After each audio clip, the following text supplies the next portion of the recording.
It is Thursday, July 30th, 2026, coming to you from America's beautiful North Coast, from the shores of Lake Superior. This is The American Descent. I'm your host, Sam Martin. And I'm Jen Schultz.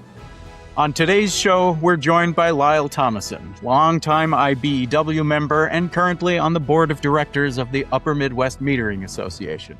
We'll chat about the labor movement in the Upper Midwest and more broadly to get a sense of where things are currently and where things are going from a grassroots perspective. Just before we turn to Lyle Thomason, though, an important bit of news in Minnesota to relay. On Saturday, a new state law will take effect that will punish AI companies if their software is used to create deep fake news. Elon Musk's XAI Today announced it will sue to stop the law from taking effect. Attorney General Keith Ellison, named in the suit, said, quote, "Using AI to generate nude images of people against their will is appalling. There are plenty of worthy debates to have about AI. This is not one of them. I'll see X in court," unquote. So before we turn it to Lyle, Jen, is there anything you want to say quickly about that? Well, I know the legislators who worked on this, and they did a great job. And I think our Governor Walz said, I think he said, quote, "I'll see the creep in court," referring to Elon Musk. So they're happy to take it to litigation because that's where the truth is going to come out, right? This is where things will get settled, and Elon Musk will have to be honest. But Elon Musk also said he's dumping in like over $100 million in races.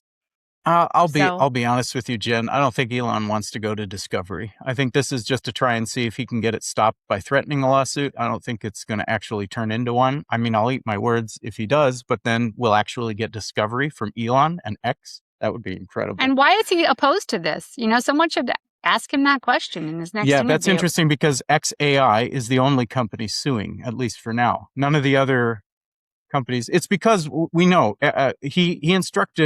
he fired most of the moderators at Twitter when he took over, and he took most of the guardrails off of his AI engine, which he calls Grok. So Grok doesn't have the normal guardrails on it. So other companies aren't having this same deepfake nude problem that Grok has because they have the guardrails on for the most part. Although how good those guardrails are, he took the guardrails off because he knows it's a way to make more money and draw more people, certain people, to his platform. Yeah, I think it's not about money so much as it's about his weird proclivities politically, but liberty and freedom.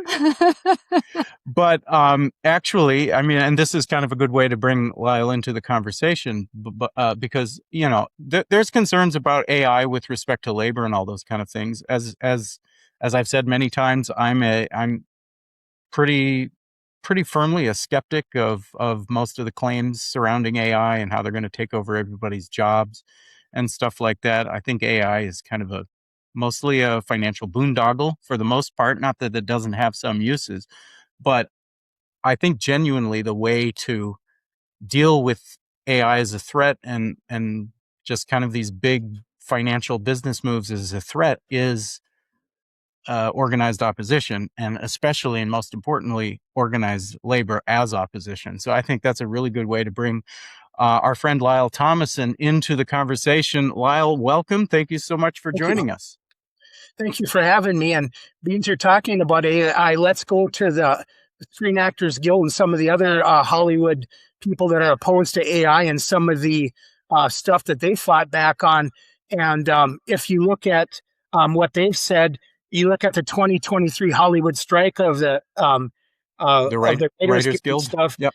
They won major concessions on stuff like strict guardrails against artificial intelligence, minimum writing room staffing levels, new viewership streaming bonuses, higher baseline rates, and stuff like that. So it's not just in Minnesota, it's everywhere because the threat is actual and it's there. I mean, right now in our industry, in the utility industry, they have robots that are trying to be linemen. Can you imagine that? Right now, critical thinking, as far as critical thinking goes, whether it's plumbing, electricians, mechanics, whatever, it requires critical thinking. And right now, AI cannot do that. Can they do it in the future?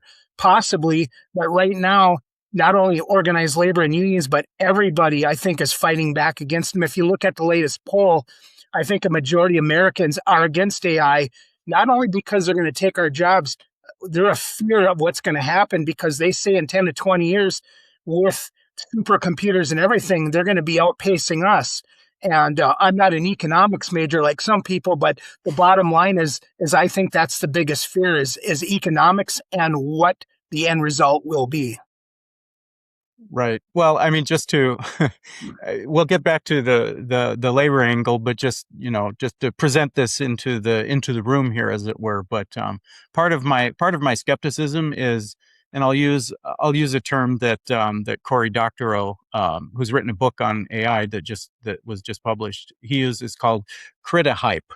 I think someone else coined it, but he uses it as well. But as in, part of the way they intend to make money is by hyping up the dangers of what AI will eventually do, take over the world, destroy us, all those kind of things. It's hype designed to draw investors in. Whereas the likelihood of that happening is, according to a lot of tech writers and experts, is not very high at all. But I think the main threat and the main thrust of Doctorow's latest book, which I highly recommend, it's called The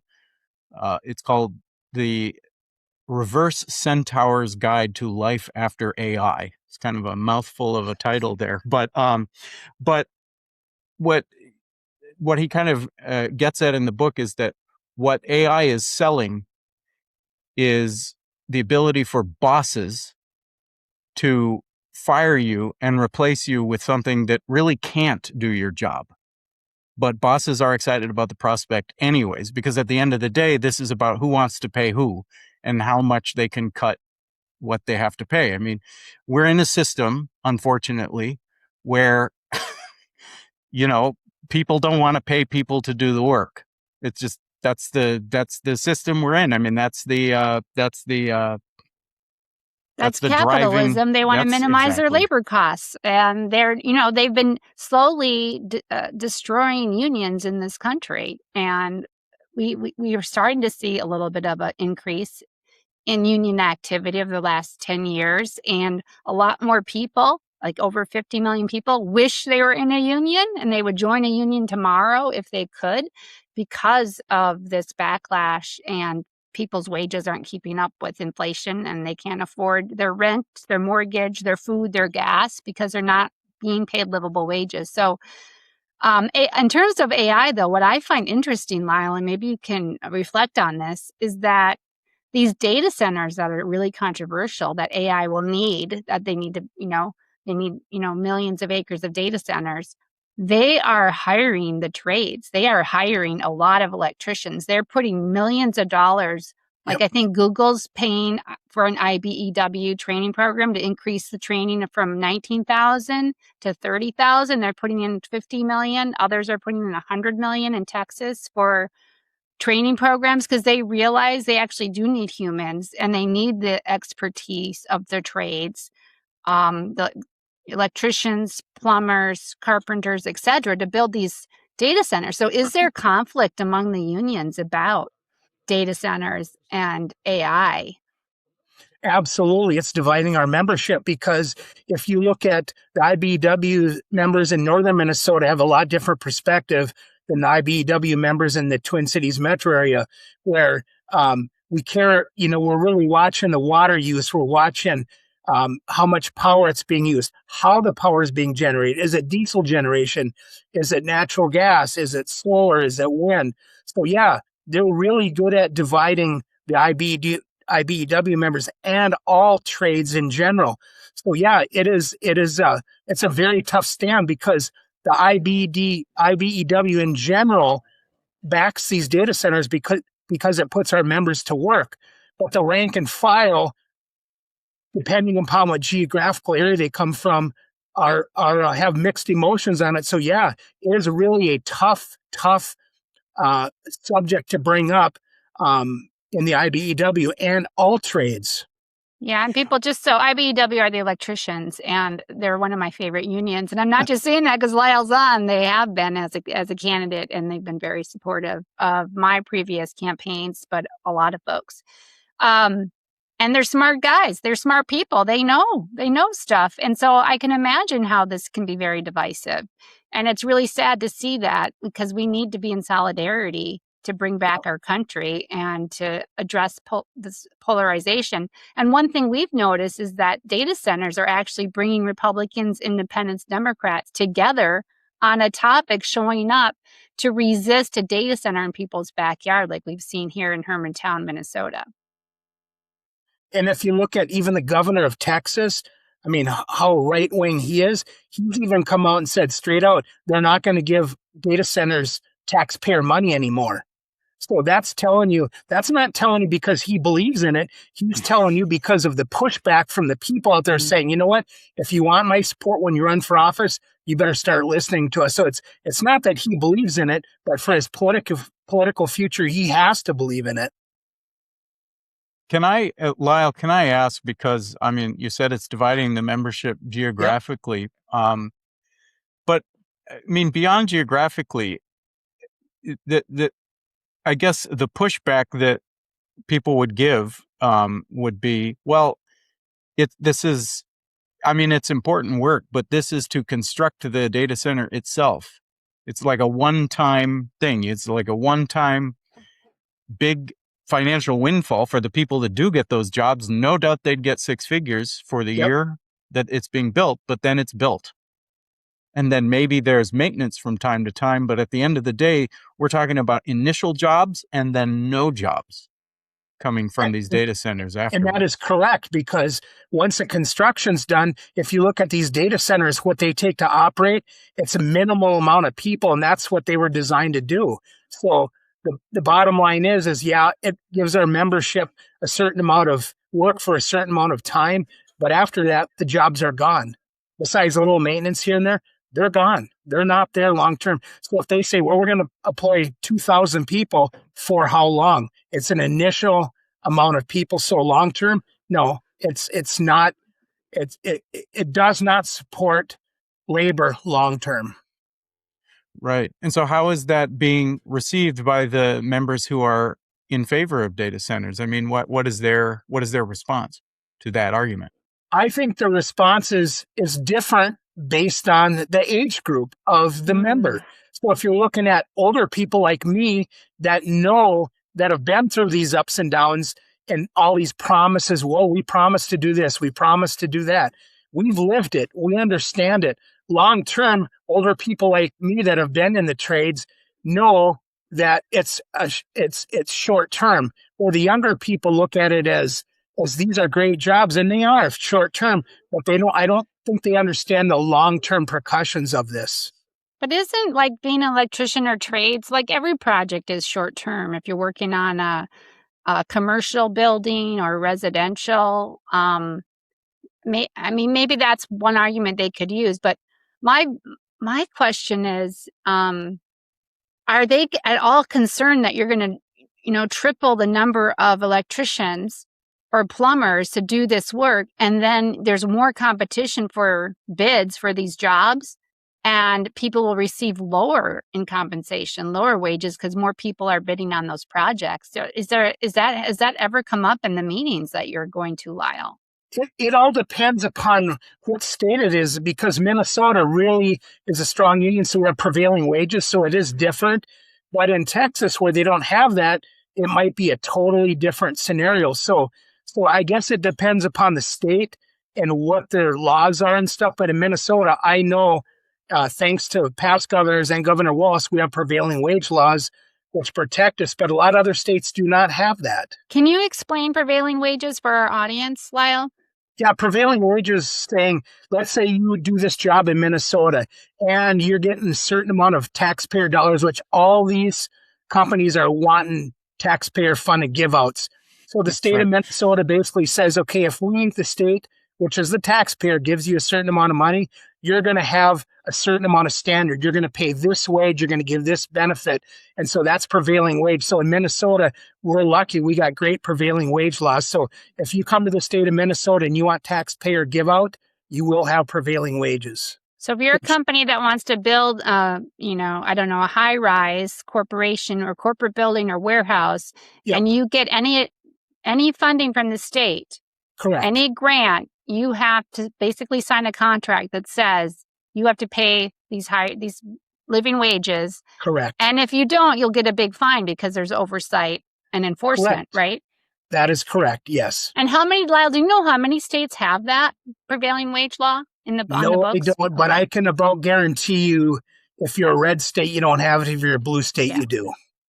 Because we believe in protecting our workers, and that's why we basically vote Democrat and put Democratic people in charge, because they believe in unions and they believe in if people put in a hard day's work, they should get a good day's pay and should be able to provide for their family. So I don't know exactly, but I think if you went down and you researched it, majority of the blue states have prevailing wages and the majority of red states do not. Mm-hmm. Well, let me pull on that thread a little bit, because I feel like ever since, I'm going to get a little bit historical here and then we'll bring things back up to the future, but something shifted in the 70s. And you had Nixon and Ford, but then when Jimmy Carter comes in, he's the first Democratic president since before FDR who didn't continue with the New Deal type stuff. And he, a lot of labor saw Carter walk away from some of their important. He did some damage with the Democratic brand among labor, and then you had these Reagan Democrats, which were largely labor people who felt betrayed by Carter, and of course Reagan was horrible to labor. But they never pretended that the Republicans never pretended that they were in favor of labor in the first place. But then the next Democratic president was even more, problematic for labor. Bill Clinton really did a lot of attacking, and then his entire economic team, either they themselves, meaning Larry Summers and Robert Rubin, either they themselves or their acolytes became part of the Obama administration. So you had this kind of through line. Joe Biden really was the first Democratic president to stop this trend of Democratic presidents being less and less friendly to labor. So we've seen since the 70s this kind of cleavage between the Democratic Party brand, at least, not all the Democratic politicians, of course, and the labor rank and file. And so now we have this, voting wise, it's definitely not a given. Certain unions are more like they were in the old days than other unions, but it's really changed a lot. What have you seen? In northern Minnesota, it definitely has changed a lot. We can't. I agree. I'm going to take a little bit here. So we're looking at Jimmy Carter. Where was he from? Georgia, right? So he wasn't born and raised with unions.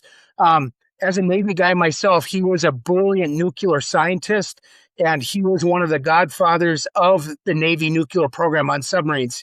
He was a genius, but he was not raised in a union or labor friendly area.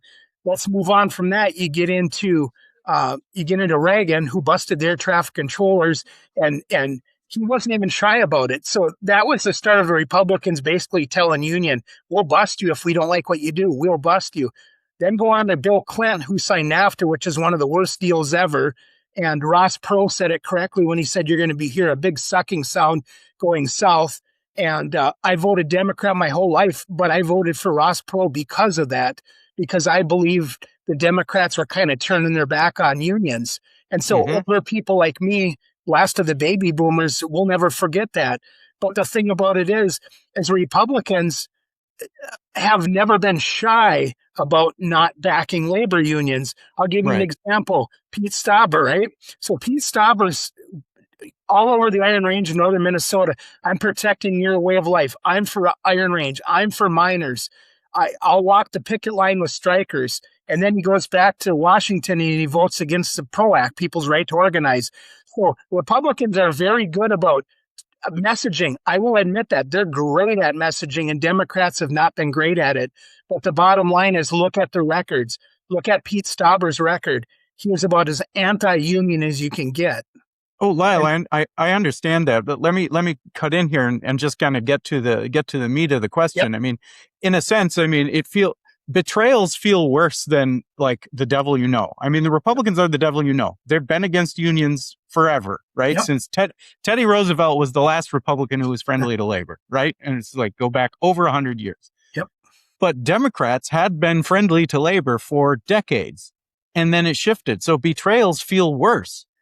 It actually makes Democrats even in a worse position that they were for labor and then they turned their back on them. As you said, I mean, you are not the only labor guy to vote for Ross Perot. In fact, there were labor guys who started voting Republican more and more. And that started happening in northern Minnesota. As you say, Pete Stauber says what he says. I mean, obviously he, stabs labor in the back when he goes to Washington. For people who don't know, he's the congressman representing northern Minnesota, which has this very, very famous history of mining and logging, especially mining. And it just, this cleavage is important. Like what? It comes down to messaging. Here's what happened. Okay. So the Republicans like Pete Stauber have been very good at turning the tables to make the unions and make Democrats look like they're the party of labor. They're the party of unions. They're the party of the working class. That could be further from the truth. Look at their voting record. But the membership is looked at it and said, you know what? When they come out and they say they're for us and they say that they'll have our backs and Democrats are anti-mining, guess what? They've bought into this scenario. Nothing could be further from the truth. 20 years ago, let's say you worked in a steel worker in the mines, right? If you said, I'm going to run as a Republican, as a state representative or whatever, you would have got ran out of the mine. Nobody wanted anything to do with you. Now you look at what's happening up there. Why? Because the Republicans have been great at messaging and Democrats have not been very good at messaging. We have failed, and we have failed at messaging. And I'm not afraid to admit that, because guess what? We need to turn the tables and get the message back out, because when we do, we'll get those constituents back in our court. So that's what it's going to take. It's going to take strong messaging and strong candidates, and we have had strong candidates. Do you think it started when Jesse Ventura ran for governor and a lot of our union folks in northern Minnesota voted for Jesse Ventura? I don't know if that's such a case, but what I will say is Jesse came out just like when Trump ran. They wanted something different. They wanted to try something different. That's what the younger generation looks at. They're looking at us like me, my generation of you're either Democrat or Republican. They want something different. But what do they want? I don't know if they really know what they want. All they know is they feel the Democrats and the Republicans and entrenched politicians have left them behind. That's why you look at the socialist candidates. Why are they winning? They're winning because they're talking to the younger people. They are talking the truth that capitalism has left the younger generation behind. That's why they're winning up and down the ballot, and they will continue to win because of what? Messaging. They are getting their message across, and it is strong. And guess what? I don't blame the younger generation. Well, Lyle, doesn't it go beyond messaging? I mean, there's actual policy results from, there's a lot of Democrats and Republicans have turned their backs on unions to an extent. Now, there have been plenty of Democratic politicians that have been great on unions their whole careers, no question about it. But leadership, by and large, I mean, you're getting all this corporate influence coming into our elections, huge amounts of money coming in that is absolutely opposed to labor, and people get elected. Both sides of the aisle, doesn't matter. They get elected on those messages. Correct. Yeah, I agree. I agree that money influences elections, whether we want it or not. Now you look at the recent Supreme Court decision, it's going to make it worse. Citizens United made it worse, and it's continued to get worse. That's why if we want to change that, we got to change the rules in Washington, because guess what? Us three out here aren't going to change it. It's going to take a wave of change. So you're right. That money has influenced politics on both sides of the aisle. And that's another thing the younger people are getting sick of. They're sick of all this money in politics. I mean, you look at certain campaigns, $400 million. You know how much health care that can buy for people that don't have health insurance? Think about it. So yeah, the younger generation are fed up with the system the way it is.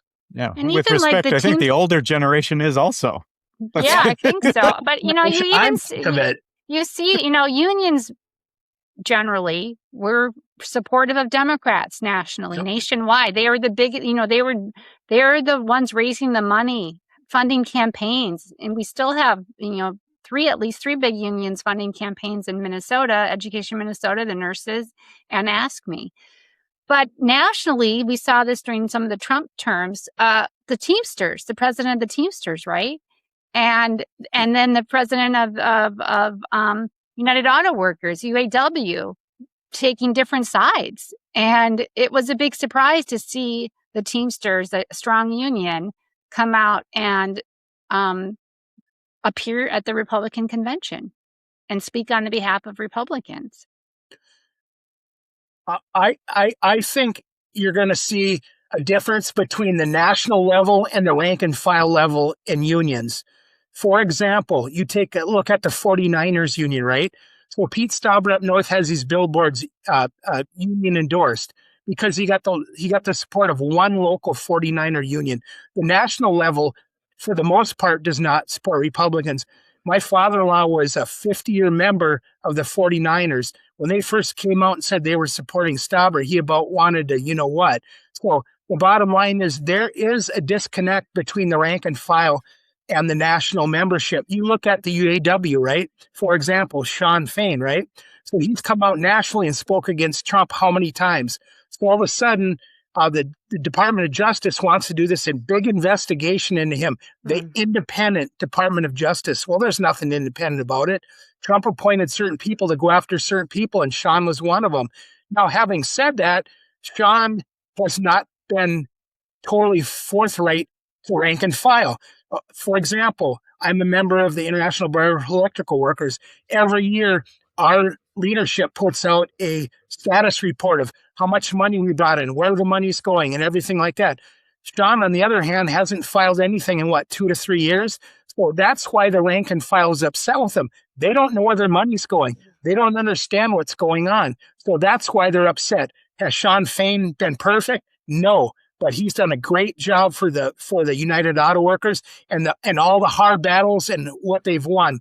So now I think by the DOJ going after him, it's reprisal. He needs to change and do a few things different, like file the proper paperwork, let his rank and file know where the money's going, and I think that things will be different. But I think for the most part, the rank and file have his back because of all the stuff he's done for them, and especially AI. He stood up against AI, and he's won a lot of hard-fought concessions for them. So is he perfect? No. But I think the DOJ going after him is nothing but a Trump vendetta. I'm sure. And his messaging has been so solid. Yes. If Democrat candidates could parrot what he has said and how simple he said it, and it's so authentic and genuine, I think he's been an asset for the Democrats and for voters. And he's been brave, but part of that comes from the fact that the UAW had, you were talking about failed national leadership of a lot of these unions. The UAW was like the poster child for terrible national leadership until Sean Fain took over. That was a takeover of the rank and file of the UAW. He's there. He kind of represented the rank and file takeover of the UAW. And so there's whatever the hell the Justice Department is doing, he's fighting it. And but they also, Lyle, you mentioned the DSA candidates, the Democratic Socialists of America, who are running within the Democratic Party apparatus, and he took this step, did Sean Fain, of endorsing early in the Michigan Senate primary Abdul El-Sayed, he's not officially DSA endorsed. He didn't want their endorsement, but he became he's looking like he's going to be the Senate nominee, and that was by no means a sure thing. But Sean Fain and the UAW decided to come in early in that race and make a really big impact in what has turned out and what is looking like a significant upset versus this $50-60 million wall of corporate money coming against him. And he also today just received the endorsement from the AFT teachers and the AAUP university professors, Abdul Al-Sayed. So he's getting more union endorsements. It's hopefully not too late. Shawn Fain and the UAW Yeah. coming out so early. So Lyle, talk about this, like change in leadership and like when the rank and file actually gets that voice at the top of a labor union and how that is affecting politics. Well, I think it matters a lot because the rank and file, obviously, we look up to our leadership as we should. We don't always agree with them on everything, just like politics. We don't want to always agree with their party on everything, but we look to them for guidance. And when a guy like Shawn Fain comes out and tells the rank and file, hey, let's back this candidate, you know why they believe him? Because of the hard-fought battles he's won for them. That proves that he has their back. Guess what? When they go to the grocery store, they have more money. When they need medical benefits, they have those. Why? Because he's in there every day fighting for them. So that's why the rank and file believe him and have his back for the most part, because guess what? He walks the talk. Right. And that's the main reason. Now, if he was in there and he was just accepting a paycheck and, maybe just saying, okay, you guys are going to get a 0.5% raise, you're going to get nothing. Guess what? They'd want new leadership because they want a fighter in there, right? No different than politics right now.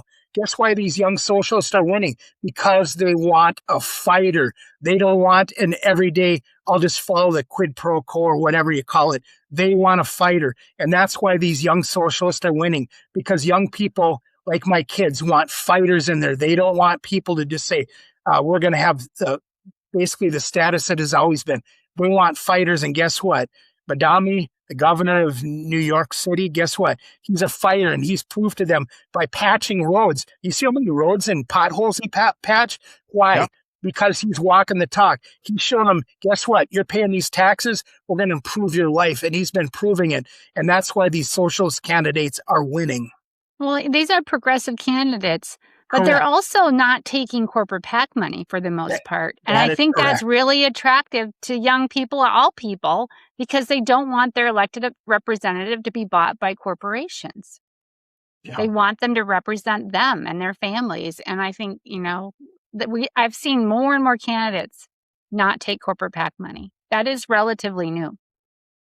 And that does make a tougher road for them, because they're going to ask the everyday American, give me $1, $2, or $3. And people don't think that makes a difference, but it does make a difference when millions of people are putting $2 and $3 and $5 and more. So by not taking PAC money, it makes the road tougher because they have a lot less money to fight with. But I think people are starting to see that and saying, you know what? I'll give $3. I'll give $5. That's a cup of coffee. People are willing to do that now. So I think that tide's changing. I think right. So. I think I'm sorry, Sam, but let me just say one more thing. But it is harder to do, but this is why union support and union funding is so important. When people don't take the corporate PAC money, they want those union endorsements. They're going to fight for labor. They need their financial support. So having strong membership and more folks in the unions will really help our democracy. Right. You fight the big money power with people power. That's the only way to do it. And traditionally in the United States, certainly in Minnesota, but now we're going back decades, Lyle, it's those unions that provide that people power, or at least a big portion of it, right? And the unions used to do a lot of door knocking on behalf of candidates, but it's candidates that fight for them.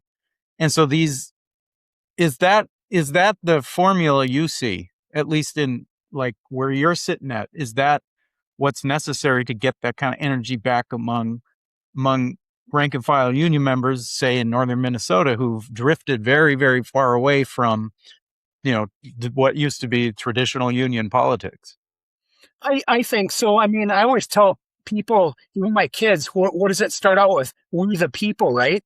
We the people make a difference. So yeah, we need to get out there, and we need to, just like when we bring new young people into the union, right? We sit down and talk to them about why the union is important, the history of the union, because if we don't teach the history, they don't understand. They don't understand the strikes. They don't understand the struggle. what was that the Pullman strike in Yep. 1898, where people were shot and killed, and they brought in Pinkerton. That's Yep. the history we need to teach, and I think sometimes the union has lost that touch on teaching the people their history. So I believe history is very important, and I think we need to teach our younger members when we bring them in. This is the history, because if they don't understand the history, they'll start. Let's say we'll start at Lake Country Power, and they'll say, "Oh, great benefits, great wages. Well, how did we get them?" I work for a co-op, so I feel fortunate, but you take the big Excels or the Minnesota Powers. Do you think they're giving you those wages because they're kind and they want to? No, they No. know the workers are demanding it, and their unions are sticking up for them and fighting for those benefits. So I think it's very important to go back and teach history and how we got here and the struggles, and nobody's going to give you something just because they feel the kindness of their heart. They're going to give it to you. No different than the mining companies. If the mining companies could bust the union and pay $10 an hour, they would. That's just Right. fact. For sure. And do you see the potential for like candidates coming out of the rank and file, like political candidates coming out of the rank and file? I mean, that used to happen when labor guys, and let's face it, back then, Yep. it was mostly guys. But and that's something I want to get to also, is the kind of the shift in emphasis. I mean, Jen just mentioned the teachers unions, there's the nurses unions, and there's more and more in the service sector industry, where we're having much more diversity among union membership. Not that that's new, but at least in northern Minnesota, most people think of, well, frankly, people that look like you, Lyle, as the union guys. I mean, that is not how it is throughout the country. In California, I lived in California for 10 years. The union movement is not very strong in California, but those who are in unions tend to be female and Latina. It's an incredibly diverse movement, and the diversity, it pales in comparison to the importance of the kind of the class solidarity, which is something that the unions are kind of the only vestige of class solidarity among the working class that still really exists. And that's what I feel like these DSA candidates are igniting, is kind of finding that class solidarity again. Because as you say, the bosses, they'd cut your pay down to the lowest possible nickel and dime they possibly could without that class solidarity. And so do you see candidates coming out of these movements in northern Minnesota, or where do you think the energy is going to come from, Lyle? Well, if you look at, I can never remember the fellow's name, but he's a United Steelworker, works in the mines. He's a Republican. He's ran as a Republican. He's won. He's running again. Is it Scarba? Is that right? Or am I getting that right? Roger Scraba, Carl Warwas. Carl Warwas. He's a steelworker. He comes out of the mines, So, like I say, he's a Republican. He comes out of the mines. So I'd like to know what his thought process is and how he gets those people to go to his way of thinking. Now, obviously, his way of thinking is not union mentality. His coming out of there must be for a religious belief. Democrats are going to take your guns. They're going to force your daughters to have abortions. So I'm looking at his background as he's coming out of something different than the union mentality. So his thought process is different. I don't know what his thought process is, but for him to think that because I'm a Republican and I'm a union member, I can maybe take some of these union members and bring them over to the Republican side. And so far, he's been very successful at doing it. Why? I don't really have an answer for you on that. I don't know if it's because of his communication skills at work, the way he can get people to come to his way of thinking. I'm not sure how it works. But like I say, if he would have came out 10, even 20 years ago saying, I'm going to run as a Republican, he'd have been ran out of the mines, no different than you would have pulled a Toyota into the mines 40 years ago. They would have ran you out of the mine. So why is that way of thinking changing? I don't really have an answer for you. But all I know is we need to change our messaging if we're going to win those people back. And I know we can win them back, but we just have to do a little better job. When you're in the labor halls in the union meetings, yep. And I'm sure you have colleagues and other union folks and outside the IBEW that support Trump. Do you see any of that waning? Do you see any people pulling back, regretting voting for Trump, I, less likely I, to vote for Republicans in the next election? I think in my union, there are people that maybe back Republicans that are Trump, but they're not so vocal. Maybe in other unions are more vocal because the IBEW is so Democrat and so strong against anybody that wants to bust our union. I mean, when you start in the IBEW, you sign a professional contract saying you will be professional at all times. You will give the company or co-op 8 hours of work for 8 hours of pay. So we are a very professional union. I'm not saying other unions aren't, but I think from union to union, you're going to see a different um, take from the top all the way down. I mean, if you look at the IBEW magazine, they don't ever tell you who to vote for. They just say these are the political candidates and these are their stance. And I think their stance on the Democrat side align a lot more than on the Republican side. But I think in general, we can change that mentality. But I will tell you, it is different from union to union to union.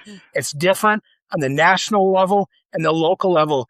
Again, like the 49ers up in northern Minnesota.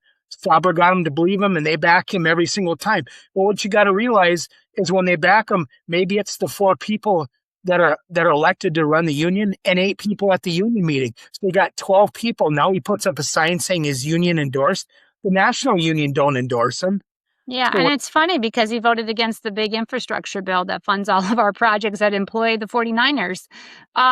So they're voting against their best interest when they vote for Stauber. But it is those are large machine operators. Is that correct? Just to that is correct. clear. They're heavy Okay. equipment guys and gals.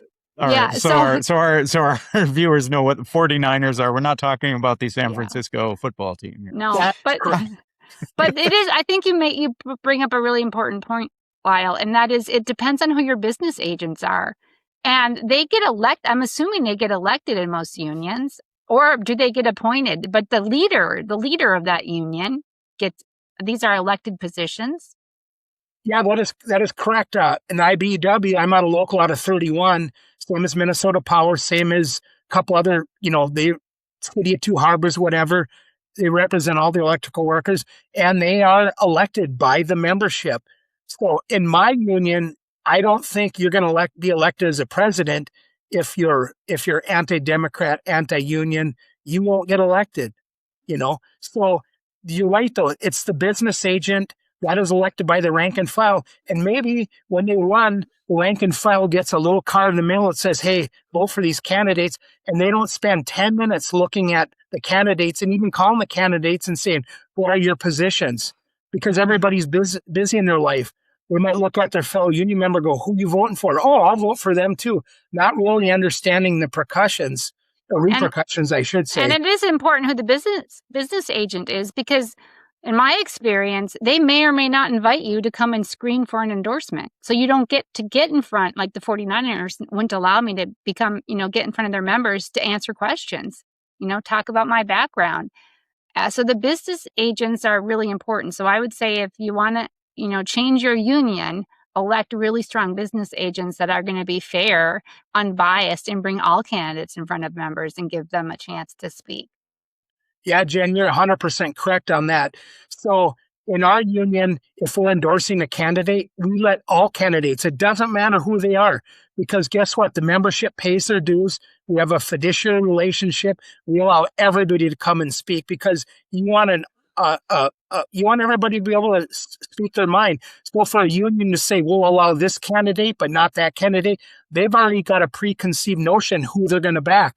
So is it fair? No. Is it fair to the rank and file? No. So why do we pay our union dues then? We want to hear everybody equally.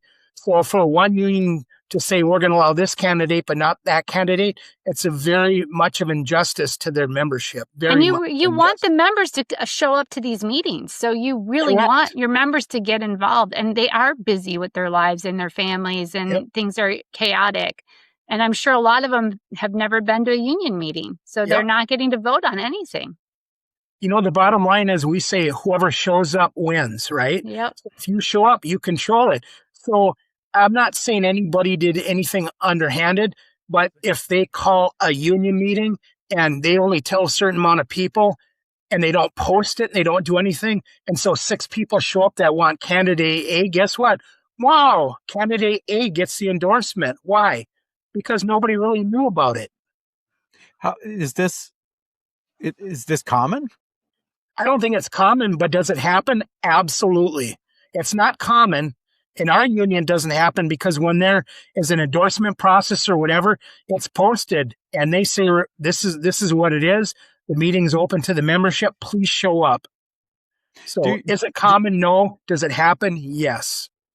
What kind of like solid intra-union solidarity do you see? Because it seems like I don't know. I mean, there's massive difference, as you said, between union and union and union. It's like what kind of like solidarity or kind of mass movement appeal is there? At least where in the locations you're aware of. So I'll take you back. Let's say even 30 years ago, right? Let's say that we were working and doing a job at Hospital A, and we went on strike. No other trades would cross the picket line.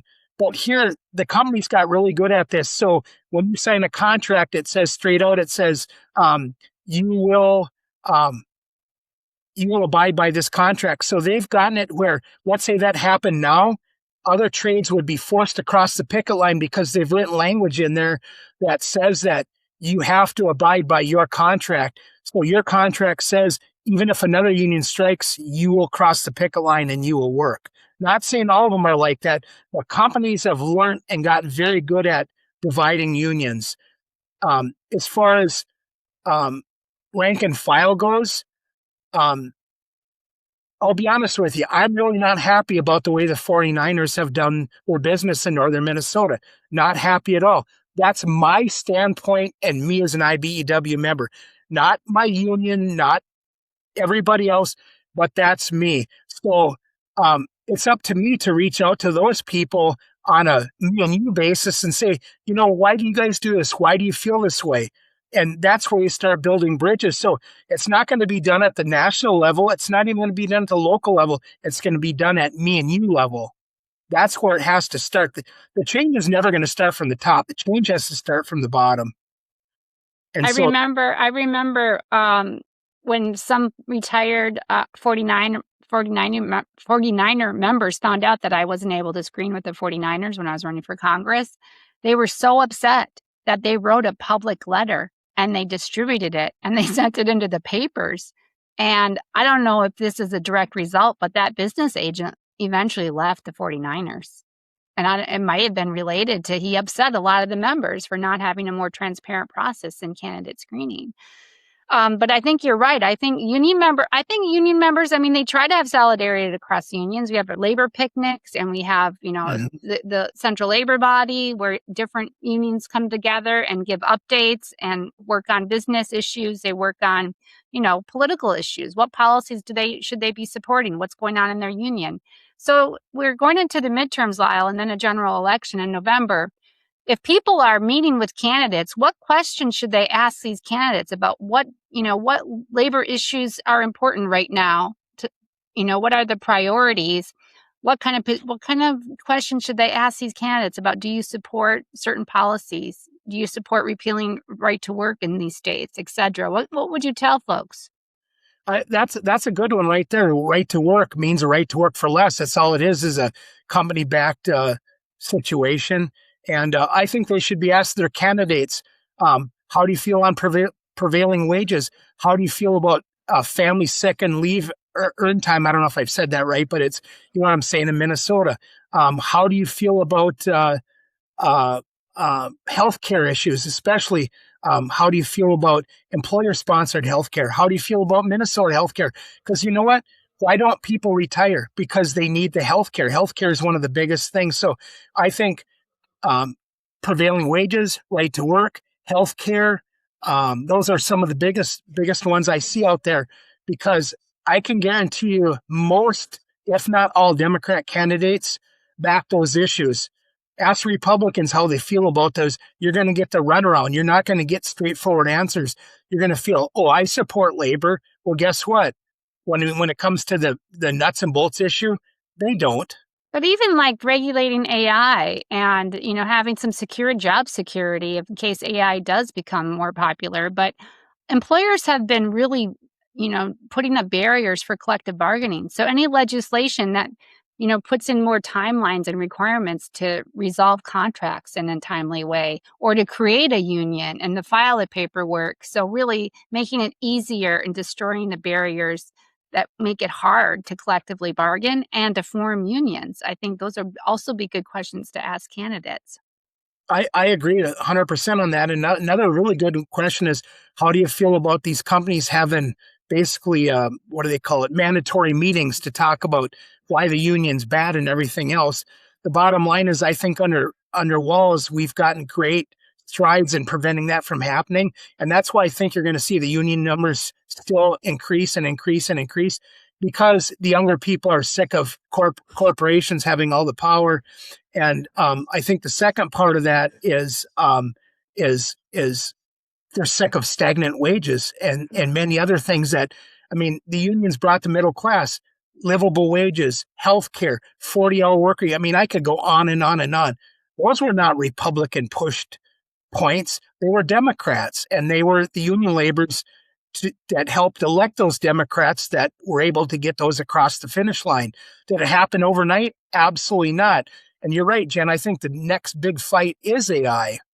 Yeah, and according to a Gallup poll last year, 65% of Americans are approve labor unions, support labor unions, Yep. and it was in 2009 it was only 48%. So unions are becoming more popular, and we see like folks, baristas at Starbucks wanting to form unions. Things that we never thought in that retail service sector we would see, and they're tired of changing in schedules, not having health benefits or livable wages. So we may see that trend continue. I hope so. I think strengthening unions is going to strengthen the middle class and make people's lives better. So I'm optimistic that we can see more Democrats get elected, and we can make progress on making it easy to join a union and to form a union. And you talk about unions, maybe Amazon or Walmart or whatever. They always say we don't need unions here, and why? Because they'd actually have to pay a livable wage. Think about this: when the Republicans come out and they come out against welfare, oh, this is welfare. We're not going to give people welfare. Guess what? When Walmart's paying the workers $14 an hour, guess what? Then they go and they get state subsidized medical, and they get this and that. Basically, that's corporate welfare. We are allowing the corporations to do this. And guess what? By doing this, we are paying for that health care anyhow. So Republicans are against welfare, but they're not against corporate welfare. It's a really good point. I used to bring that up a lot. So people need to be reminded about that McDonald's, a lot of organizations don't pay livable wages, and then they are qualified for public benefits. And I want you to think about this too, right? Okay, let's say I lived in Norway and I worked at McDonald's, right? Okay, if you look at their average food cost, 40 to 50 cents more for, let's say, a Big Mac, okay? Guess what? If you work 40 hours a week, you qualify for health care, all these other things. Guess what? Because they believe if you work 40 hours a week, you shouldn't live in poverty. So in those countries, why does it work? That's socialism, right? It's not a communist country. Finland, Norway, Sweden, some of the most happiest people on earth. And Republicans want to say, because they want to put socialism and communism in the same category, to paint all these people as communist, right? So they don't use the word socialist. They use socialist communist. Why? Because when people in the United States hear communist, oh, that's bad. Guess what? When you look at Norway, Sweden, and Finland, they're a socialist country, some of the happiest people on earth, and they can afford to live no matter what job they have. Not all people are cut out to be in the trades. Not all people are cut out to go to college. But if you work those jobs, you should be able to make a living because they're out working. They're not sitting on their butts. So, yeah, 100%. So there's nothing wrong in my book with socialism. And we do have some companies in our country that I think treat workers with more respect and pay good and provide good health benefits. We just don't have very many of those companies. Well, I mean, again, would they be angels if it weren't for, the laws and the unions that pushed them to be there? I would push back a little bit, Lyle. I mean, I think depending on what age you are, communism is not as much of a dirty word as it used to be, just because the world has moved on. You were talking about, obviously, I mean, there's no argument here among us that, Republicans are bad for unions and always have been, other than Teddy Roosevelt. I mean, the one exception. But and even you had to be you had to have the right skin color to get his endorsement as far as unionization. But on the Democratic side, it depends on who the Democrat is, because there are union unfriendly Democrats and union friendly Democrats. And that is really important. That's why these primaries are so very important, and where the corporate money is going, which is why, again, going to Michigan, what Sean Fain did in coming out very early for the one guy who promised not to take, and has lived up to the promise not to take, any corporate money. And now he's far and away the front runner. So just going back real briefly to Sean Fain. So they had that strike in 2023, which you mentioned, that huge stand-up strike in 2023 that was kind of like right around May Day of 2023 and into the summer. So they got the contract out to 2028, and he specifically targeted that time for May 1st, May Day 2028. Now, May Day internationally is a workers' day, and that the United States doesn't have the same kind of historical knowledge of that. We don't teach that in school, that May Day being Workers' Day kind of a thing. But that date has been targeted by Sean Fain and the UAW as a call to action for unions across the states. Now, here's the solidarity thing we were talking about earlier. He's called for a general strike on May Day 2028. Is that something you would support? Is that something you think a lot of union members might support as a big kind of like collective nationwide action to say, hey, things are getting bad economically, things are getting bad for workers, and even for those workers who are doing well, whose unions have got good contracts and stuff, they're solid, as you just said. I mean, there's people with jobs, they're treated so terribly, and every time they try to unionize, their back is broken. And this is a moment that Sean Fain and the UAW, to their credit, has said, hey, let's target this nationwide. Let's start planning and organizing, because it takes a huge amount of work and a huge amount of stuff. Is that something that, first of all, you would support? And is that something you think others would in the region? I would support it. But here's the thing. I think all workers, I don't care if you're union, non-union, whoever, we'd have to do like they did in Europe, have a national strike day and make it work all across the board. So I would be in favor of that. Here's the problem with that, is that companies have written in their contracts in language in such a way that it almost makes it impossible. I'm not saying it is impossible, because guess what? You look at pilots and other people's that have done this. They were sick, right? Okay. So could there be a sick out? Absolutely. Could there be different ways to do it? Absolutely. But when the companies have gotten really good about putting language into their contracts to prevent this, I'm not saying it can't happen. I will be in support of it, but it's going to be tough. I'm going to be honest with you. It's going to be tough.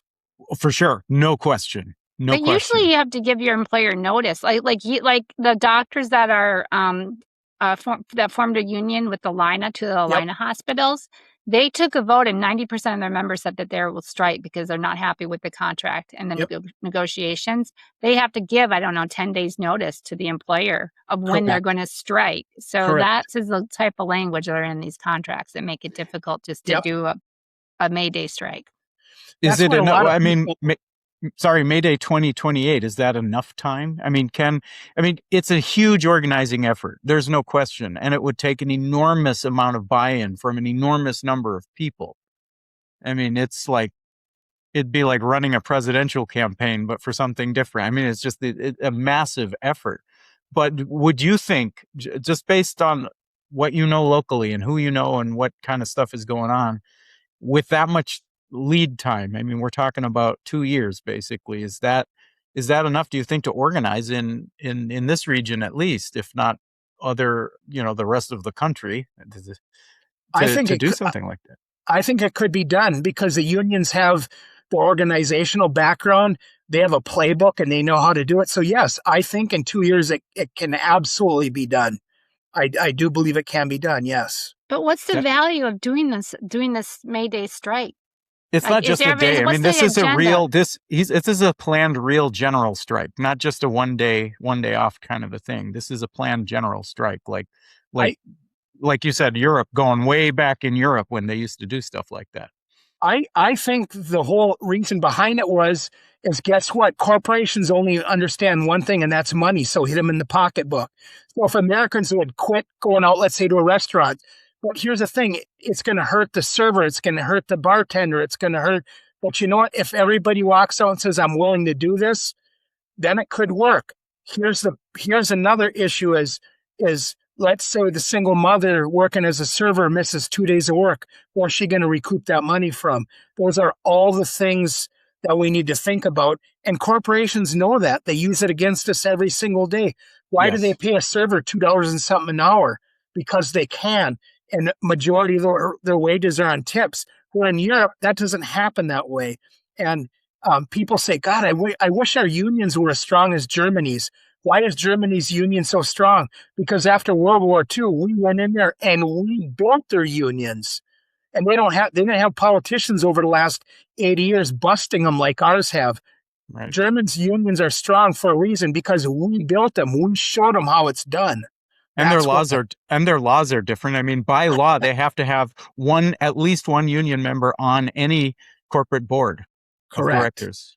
I mean, it's different in Germany. Now, one is not enough, in my opinion, but hey, at least that's at least one step in the right direction. I mean, if you like cards on the table, Lyle, I mean, perhaps the workers should be the owners. How crazy is that? But then I start getting accused of that scary word you mentioned earlier. But yes, but you work for a co-op. I mean, you're a member of a co-op. I mean, that's what we're talking about. That could be the design going forward. I mean, one of the most successful companies in Spain is a fully worker owned company, and it's a hugely successful company in Spain. So, I mean, these things are possible, and that's a lot of people don't know how co-ops work. Well, here's the thing. The co-op structure is the membership at the top, right? And what does the membership do?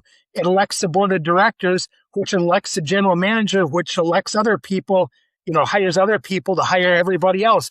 There's no more democratic kind of institution as co-ops. Co-ops are owned and run by the membership. If the membership doesn't like it, they vote the board of directors out. And I've seen it in my time here. We've had general managers, when their contracts are done, the board sends them packing. Why? Because they get such pressure from the membership of the way they're being treated. The membership's had enough. They vote them out. Or a for-profit like Excel Energy, it doesn't work that way. No. I'm on the board, and guess what? You're my friend, and you run another company, so I'll be on your board. You'll be on mine. I'll pay you, and you pay me. That's not the way the co-op world works. The co-op is owned and run by the membership. It's the greatest system out there as far as I'm concerned. Yeah. I mean, a worker-owned business would be almost the same thing, maybe slightly different, but yeah, they elect who their boss is, and then they can fire their boss because they're not a boss in that same sense. They're essentially, we need someone to manage, and if we don't like them, we'll throw them out. Whereas in our current system, it's all management determines if they like you or not as the worker. And that I think, for those kind of changes to happen, I mean, huge, massive movements and solidarity. And what I think the reason I get so excited about, a general strike is because it would create such massive solidarity among these unions where I feel a lot of people feel isolated. I feel a lot of the political issues we've been talking about in terms of like, why are rank and file members moving towards Republicans in northern Minnesota among the union membership? Let's be clear. Nationally, union membership is so diverse, and so many of them are, backing DSA candidates right now. If we're talking right this moment, there's a lot of excitement in that, as you said, younger union members, but also older union members too. I mean, it's like everybody's fed up. It's just people are blaming different places. And I think where people place the blame, why did Trump get elected twice? Because he took that anger and said, blame immigrants and blame, trans people and blame, whatever minority community he wanted to blame. And he continues to do that. But, Democratic politicians need to have a different solution, which is why who's the second most popular politician in the United States after Barack Obama is Bernie Sanders. And he has a clear villain that he points to. These corporate gazillionaires that control all our lives. I mean, we have no democracy at work, essentially, and that's what this stuff is about, and that's what labor is about, right? Democracy at work, isn't it? So do you feel, and I'll ask you a question, how do you feel capitalism plays into our democracy? Is it good? Is it bad? Is it a Me? mixed bag? Yeah, Me? Oh, it's utterly subversive. It's incompatible with democracy, in my opinion. But, laying my cards on the table. I'm a bleeding heart, that's Lyle. great. It's destructive. Why? Because the point of capitalism is to figure out how to put the most capital, which is to say money, into the fewest hands possible. That means taking money away from workers and into the pockets of bosses and owners. So I'm going to take you back a little bit. When I started investing 40 years ago, corporations, the whole bottom line of capitalism was reasonable return on investment. Now it's become corporate greed. That's the problem. When it was reasonable return on investment, that was one thing. People bought into that. Now it's corporate greed, and that's why capitalism is getting a really bad name. It was never always bad, but it's become bad. Well, to be fair, reasonable return on investment is not incompatible with other economic systems. I mean, a socialist system can have returns on investment. A capitalist system and a free market system, those are two different concepts. You can have a free market in a socialist country, for instance. So capitalism is simply capital, which is money, going up. It creates the pyramid structure where only a very few people at the top have all the money. That is incompatible with democracy because eventually the money is going to affect the democracy. Kind of like Amway was a pyramid scheme. This is kind of looking at a lot of the same things. You said it. But so I guess I'm excited by the possibility for solidarity, and I don't see insurgent candidates that want to address the systemic problems. I don't see them being successful without significant labor movement support and actual boots on the ground. I mean, you were talking about $5 here, $2 there, but you know what's even more valuable? Time and energy, phone calls, door knocking, talking to friends, talking to neighbors, that kind of stuff. And that's what unions used to be really, really good at doing. And some of them are getting really good at doing it again. And so where are we? Where are we with that in this region, at least? Because for anybody watching from outside this region of northern Minnesota, there's a lot of like the kind of the stereotypical, trades and unions being a lot of white men. There's still a lot of that in northern Minnesota. I mean, there's a lot more diversity than there used to be. But how do we get that energy back? Well, I've done a lot of door knocking over the last few years, and I wear what I have on. I wear my IBEW shirt, my IBEW hat, and when I knock on doors, I'll let people say, "Oh, I'm an IBEW member," but they'll have, let's say, a Republican sign in their yard, and I'll ask them right away, "Well, why are you backing that candidate? Can you tell me 5 great things they've done to improve your life?" Mm-hmm. I usually get one, and I say, "Well, I'm just really interested in why you back that candidate, because I might do it too if you could just tell me." I just play into this, thing. Why do you back that candidate? And I usually get one thing, and whatever they're, so a lot of times it's they vote on candidates based on one issue. I want them to think bigger. I want them to think, give me other things why you back that candidate. I usually don't get much out of them, but I planted the seed to say, hey, you know what? You got to be more than a one issue candidate when you back that candidate. You need to think of the bigger issue. And a lot of times now is, why did Trump get in there? Because people say, well, I need more money to spend at the grocery store. I need to spend more money at the gas pump. Well, where is that taking you now? I think the Wisconsin is a really good example of when unions came together to fight Scott Walker, and they all showed up at the Capitol in force and really pushed back on his agenda. And I wish, and I hope that happens in more states to push back, especially in the red states, on the Republicans' agenda to weaken labor and weaken families and working families. The candidates that are running, we should be asking them, how are you going to support working families, and how are you going to strengthen unions and collective bargaining to make sure we get the wages we deserve? Because there's been a huge gap over the last, 40 years of workers are way more productive, but their wages are not keeping up with that productivity. It doesn't reflect that productivity. So that difference, that is profit going to those corporations, and they're profiting off of people's labor. And so unions are going to be the solution to make sure that they're getting their wages that reflect how productive they are. So I always hear, and you'll hear this a lot, illegal immigrants are driving our wages down, and they're the cause of this, and they're the cause of that. Well, we know that's not true. We hear all the time, they're the cause of housing shortages. Well, guess what? Can you tell me a farm worker that's making $10.50 an hour in California that can buy an average house when their average house price are over $1 million? They're not the problem. The corporations are the problem. So when Jen talks about real wages not keeping up, they're not keeping up. They're not keeping up because corporations are only going to pay what they're forced to pay, and unions help that. Unions go in there and collective bargaining for higher wages. So unions are the answer to get back to the middle class, because we've always been the answer, and we always will be the answer. If our elected officials will just allow people to organize without fighting them, I think because a majority of people would want to be in the union. If they could walk in and sign a union card tomorrow, they would do it in a second. But there's so many barriers put in front of them because the politicians have allowed that. Yeah, I think that's a good place to end, unless Sam has another question. But it's just everything wonderful. Everything we've described, Lyle, is like more solidarity, more class consciousness, more holding hands and becoming a bigger and bigger force.